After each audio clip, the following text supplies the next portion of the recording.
Sporting Dog Adventures, run, boy, That run. was awesome. Everything you Good need boy. is here under the sun. Everything you need is here under the sun.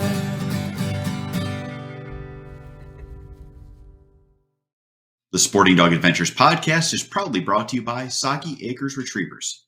Whether you're looking for a black, yellow, or chocolate Labrador Retriever puppy, please check out our website for more information at www.soggyacres.com. You can also email Jeff at sportingdogtv@gmail.com or call 262-215-9683. And remember, everyone deserves a Soggy dog. It's Jeff Fuller from the Sporting Dog Adventures podcast, and I need a little help.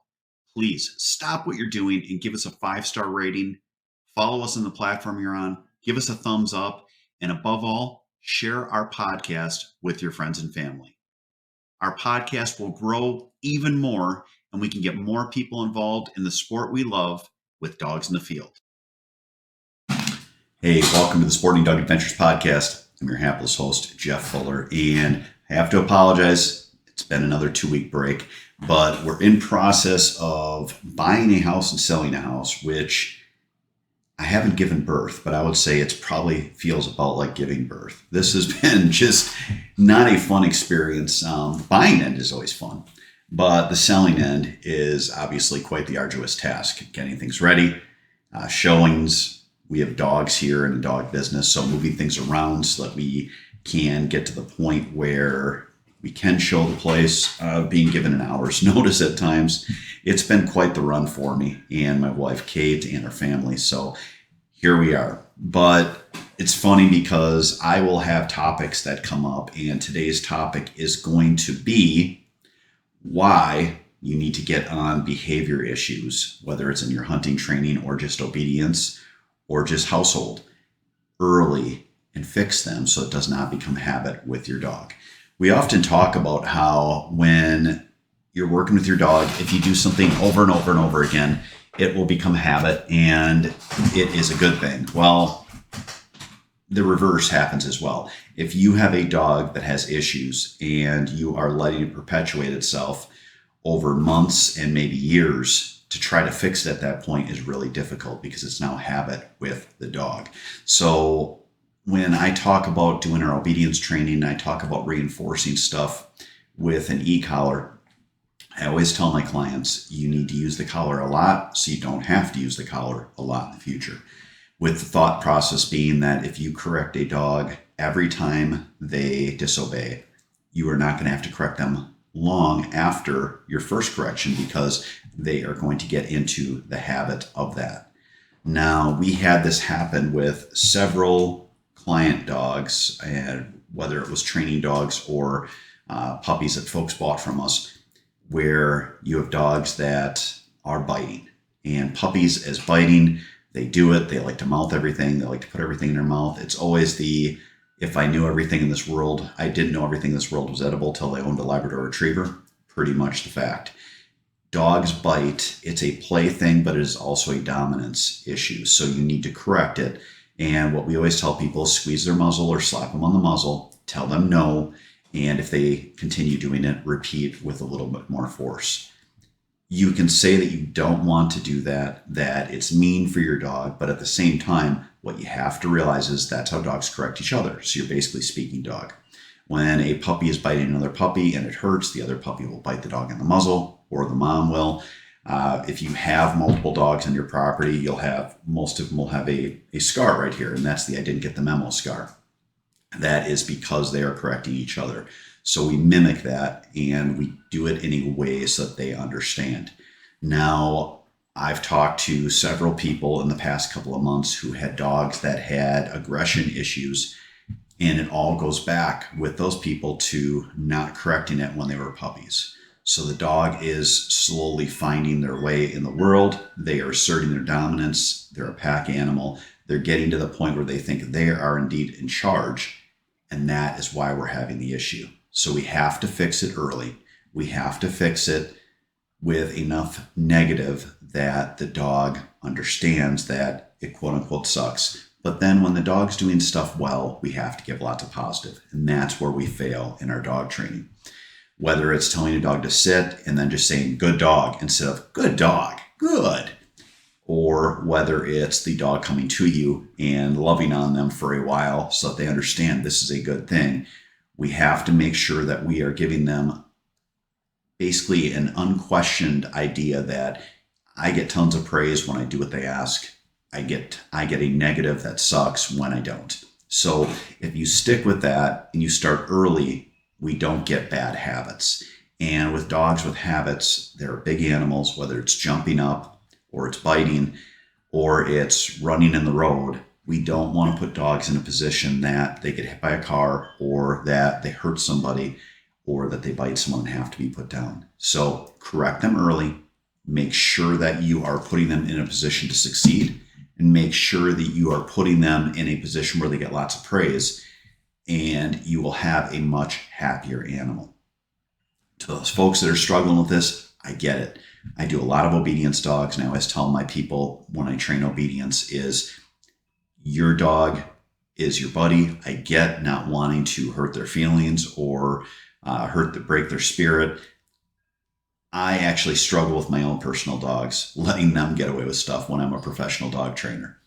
I train my dogs that are in for training to a high level. People are happy as heck with them, but my wife will always give the joke of, geez, the dog did X. Could you maybe call a dog trainer so that we can get this dog trained well? I get it. I understand. But you got to make sure that they are in a position so that, one, they're safe to be around, and two, they're safe for themselves. So they're not doing things that could cause them harm. So that is our tip today, and that is our topic today.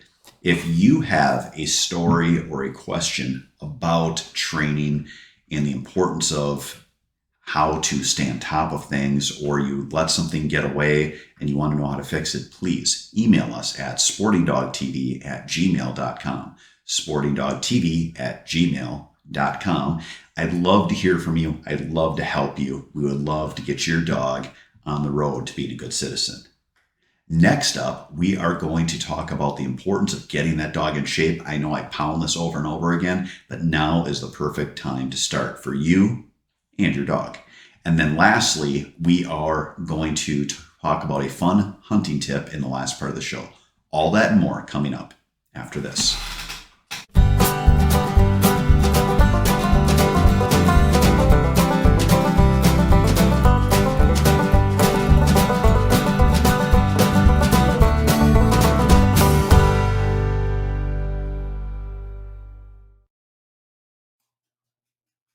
If you love the shooting sports like I do, you need to check out our friends at Mech Outdoors. They have fantastic products, whether you're looking at shot shell or metallic reloading, or you want to get yourself a clay thrower so you can practice up for the season. For more information, check out their website at mechoutdoors.com. Dog kennels can be beautiful. That's the basis on which we built Hunden. We give you the opportunity to have a beautiful kennel that blends seamlessly with your home decor while providing a safe and comfortable respite for your dog. Visit Hunden.com to see all our custom selections and start building your dream custom doggy credenza.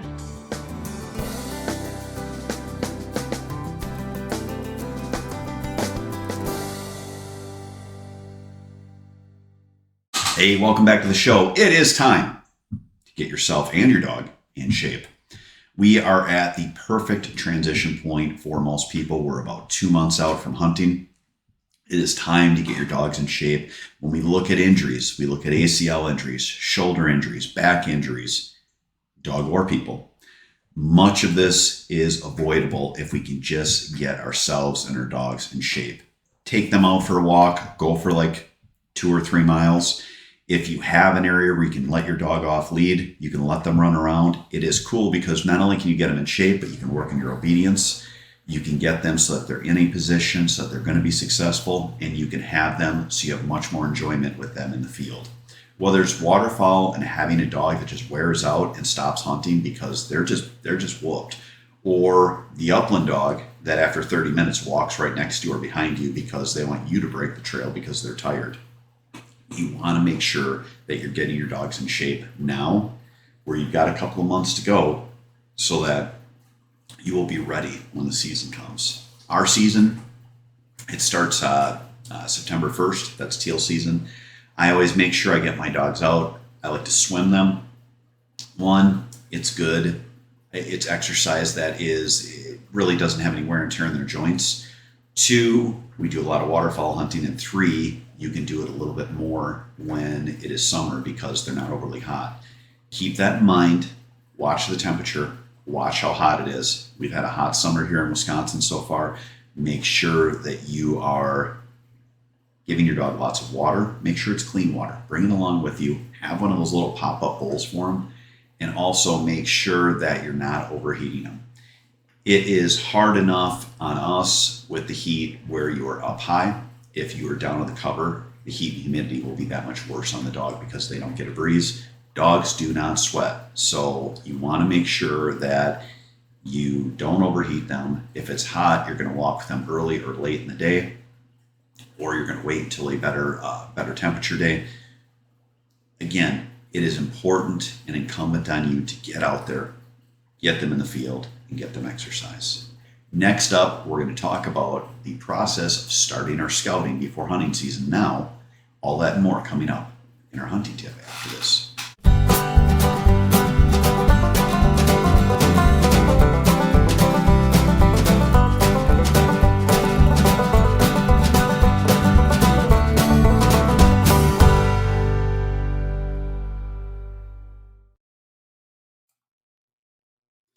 The Sporting Dog Adventures podcast is proudly sponsored by Trupanion, medical insurance for the life of your pet. We all know that unexpected accidents can happen. That's why I partner with Trupanion's breeder support program to send all my puppy buyers home from Soggy Acres with an offer for Trupanion coverage. Learn more about Trupanion and sign up for their breeder support program by visiting trupanion.com/breeder. Be sure to tell them that Sporting Dog Adventures sent you. Welcome to Boucher in Janesville, where customer service is our #1 priority. Our customers come back to us because of the experience that we provide for them. We're here to make sure that we find you the right car, one that fits your budget, and do so in a timely manner. When we say we ride with you every mile, it means we care about you and how you are treated. Estamos con personal que habla español en los departamentos de servicio y venta. Our certified technicians are here to help you with all your service needs. Visit us today at boucher.com. At Boucher, we ride with you every mile. All right, hunting is coming up. It is time to start a little early scouting. So we're going to talk about two things. One, get out and just get in the marsh, get in the lake, get out there early, and you will see the glory of nature with waterfowl at its finest. You'll see the baby ducklings, the goslings. You can get an idea of what your population in your area is like. And you can also listen to how they talk to each other. The best way to learn how to call, in my opinion, is to sit in the marsh early and listen to the ducks. You will not hear a competition calling duck. I've yet to hear one. You all know what I'm talking about when you get the guys that you're like, man, they sound like they're at some street competition where they're just screaming at the ducks. And I'm thinking, I have never heard a duck like that. You will hear what a hen mallard sitting on the water sounds like. And in the end, isn't that what you want to sound like? So you can watch the birds, you can see what's in the area, you could also even practice some of your calling. You can get yourself into a position so that, yes, these aren't the final numbers you're going to see during hunting season, but for early season, it'll give you an idea on some good areas. And it can also let you, I guess, learn how to be one with the duck. Learn how to call, learn how to make yourself ready. Learn how to be successful by letting the ducks teach you. So that is the end for today's episode. I want to thank you again, trying to do every week. Hopefully we have a final offer here in the house and we've got things sold. So that'll take a little bit of that off my plate and we can get into a little bit more meat on stuff. I'm going to give everyone an update on where we're at with our training dogs in the next episode. And we'll talk about how far we've come and what we've worked on. Again, if you are looking for training tips, we did a whole series for 3 months on a week-by-week training of what I work with on the dogs. That is earlier episodes, so go and check them out. But we will hopefully have some really interesting stuff. If you have stuff that you want us to talk about, please email us, give me a call, shoot me a message. Let us know what you'd like to hear about on the Sporting Dog Adventures podcast. Thank you again so much for everyone. Everyone have a great week, and God bless. Sporting Dog Adventures, run, boy, run. Everything you need is here under the sun.